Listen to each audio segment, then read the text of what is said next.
Recording in progress. Good day, everyone. My name is Kareem Mohan, and my group, which consists of Dylan George and Joel Khan, we were presented with a task to design and construct a mini catapult system using materials such as wood, spring and counterweights, and so on, to launch a ball at a predetermined distance. And we were also required to design a mathematical model and a unit step to predict the behavior of the system. So let's take a look at the system that we designed. Let me share my screen. Right, so this is the system that our group created, right? So here you can see that we have two springs, right? One on either side, this being spring one and the second spring. And this little cap here on top, this is where the ball would go. And this here is the lever, and the lever would be retracted back at a certain angle, and the ball would launch off. When force is applied and you release the lever, the ball would launch at a certain distance. So our group, we use 3 retraction lengths. We use a maximum retraction, we use a half retraction, and we use a third of the total retraction length, right? So let us run through some of the calculations, how we predicted the distance at each retraction length, right? So let me scroll down. So here we have the calculations where we calculated the spring constant, right? So we found for K, we got a value for K, right? And here we have the mass of the ball, where we weighed the ball, and we got 12.8 grams, and we rounded it up to 13 grams, right? So let me scroll down to the calculations, good. So we had 3 different calculations, one where the lever was fully retracted, one where it was halfway retracted, and one where it was 1/3 at the total retraction length, right? So we will run through the one where the lever was fully retracted, right? So we have the spring fully retracted and a maximum force of 5.2 newtons at an angle of 90 degrees. So this 5.2 newtons, how we came up with this, we filled a bottle of water and we placed it on the lever until it was fully retracted. And we now use the weight of this water, and we use force is equal to mass by gravity. And we came up with this 5.2 newtons. So in our system, we have 2 springs, and these springs are potential energy stored. And when force is applied on the lever, this potential energy now turns to kinetic energy, and it launches off the projectile or the ball. So here we have an equation changing PE, which is potential energy, equals K, which is the spring constant where we calculated it earlier. And we have E1, which is the elongation of the spring when the lever is fully retracted, minus the initial length of the spring, right, before any retraction, squared, right? And we have that is equal to KE, kinetic energy, is equal to a half mv squared, that being mass by velocity squared, right? So potential energy is equal to kinetic energy, right? So we substitute our values, our spring constant, and we measure the length of the spring, the elongation, and the initial, right? And here we have the 13, the mass of the ball by v, right? And we finding for velocity. So we square root both sides to get rid of the squared.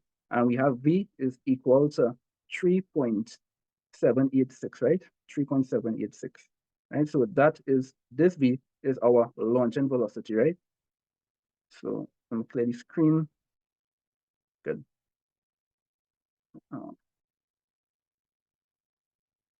Right. So when we were doing our test, we realized that the projectile or the ball, it didn't leave the lever when it reached 90 degrees on our design. When we launch it, the ball would leave the lever at approximately 45 degrees. 45 degrees. So we have the ball here that would leave the lever, right? So we made the assumption that the launching angle would be 45 degrees, right? So we use trigonometry, Pythagoras theorem, to get our horizontal and our vertical velocity.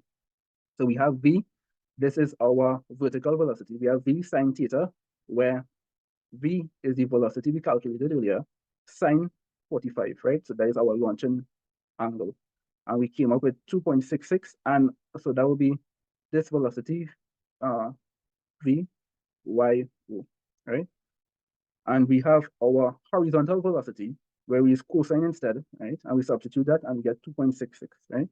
So that would be our v, o, o, x, our horizontal velocity.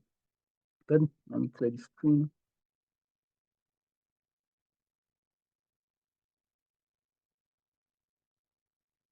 Right.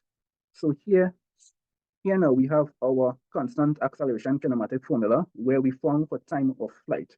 So here we have y is equal to yo, which is the maximum height when the ball is launched, and this is our vertical velocity where we calculated previously, right? This is minus a half gt squared, gravity by time, right? And we substitute the values. We have 1.2 plus 2.66, right? And we found for time, our time of flight, and we got a value of 0.835. So this is our time of flight. So when the lever is fully retracted and the ball launches, it will take a total of 8.35 seconds for the ball to hit the ground. Right, let me clear the screen. Right, and now we calculated our horizontal position. This would be the displacement or the distance traveled by the projectile. So we know from our projectile motion that acceleration vanishes, right? So we have this coming out the formula as well as our initial acceleration. So remain with x is equal to v oxt, right? And that would give us the range or the distance traveled by the projectile. So we substitute the values. We have the velocity, our launching velocity, and we have the time, which we just calculated, the time of flight, and we got 2.2 meters. So what this means is when the lever is fully retracted and we have the ball here and it launches, it would take a total of 0.835 seconds, and it would travel at a distance of 2.2 meters, and when the lever is fully retracted.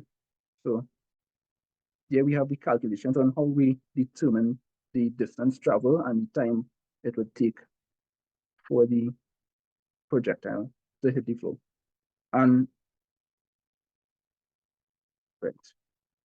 And the rest of calculations, this one is for when the lever was halfway retracted, and the last one was when it was 1/3 at the total retraction length. So this is my part of the project. I'll now hand you over to the other part. Good day everyone, this is our double spring loaded catapult design. It's made from just random wood and other small components. So for the lever, we had used 1 by 2.5 inch lats. Both sides we used 1 by 5.5 inch lats, and the base we used 1 by 3 lats. The dowels that we used to make the lever and the rotation was 1/4 inch dowels, and the ball holder we just used as a normal water cap bottle cover. Nice. So we added an extra ball mechanism because when we was demonstrating and testing launching the ball, it was taking a lot of time to go and retrieve the ball and get it back to do measurements and calculations. So we decided to purchase more balls so it would just be a easy snappy pull back and launch. Yeah, and it's also look cool as well. Here we are at the back, we draw the various angles that where we retracted the spring at a maximum angle, halfway, and a little bit 3/4 for launch. Nice. And this is our final design.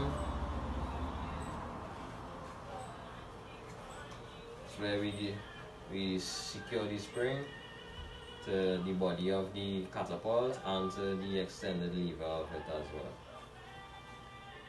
Thank you very much.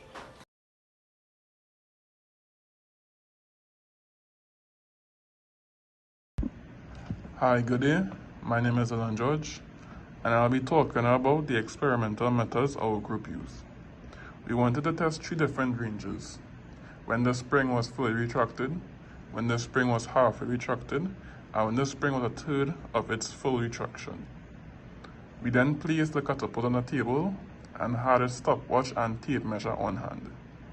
We then launched the rubber ball 3 times with the corresponding ranges, while one of our members launched a rubber ball, and next was timing how long it took the ball to reach the floor, as well as measure the distance with a meter rule. After experimenting and gathering the actual distances and times as well as speeds, we then compiled the values into tables as well as plotted graphs in Excel. We then did the same with the theoretical distances, times, and speeds, and compared the two values. As you can see, when comparing the theoretical values against the actual values, you can see that the theoretical values usually be less. This can be because, in theory, the conditions and constants are always perfect, and in actuality, it is not. On behalf of Group 2, I would like to thank each and every one of you for your undivided attention, and I hope this video was very informative.